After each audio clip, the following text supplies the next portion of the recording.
Hello everyone, আরেকটা নতুন mini ব্লগে তোমাদের সবাইকে জানাই স্বাগত।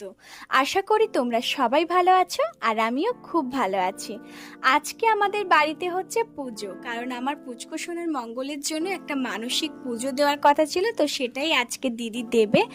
তো চলো, আমার দাদাও এখানে চলে এসেছে পুজো করার জন্য, আর আমাদের সমস্ত পুজো আমার দাদাই করে।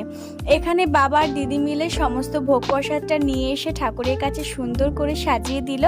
ভোগে খিচুড়ি, পায়েস, চাটনি, আলু ভাজা অনেক কিছুই রয়েছে। তারপর আমার দাদা সুন্দরভাবে পুজোটা করা শুরু করে দিয়েছে। আর দেখো, ঠাকুরের কাছে থাকতে না একটা অন্যরকমই শান্তি পাওয়া যায়। আর এখানে আমার পুচকুসোনার দিকে দেখো কতটা ভক্তি ভরেও ঠাকুরকে প্রণাম করছে। সত্যি অনেক সময় বসে আমরা পুজোটা করলাম, তারপর বাড়িতে এসে এবার প্রসাদ খাওয়ার পালা। তো চলো, খিচুড়ি পায়েসটা কিন্তু সত্যি অনেক সুন্দর হয়েছিল খেতে। আজকের ব্লগটা এখানেই শেষ করছি, টাটা।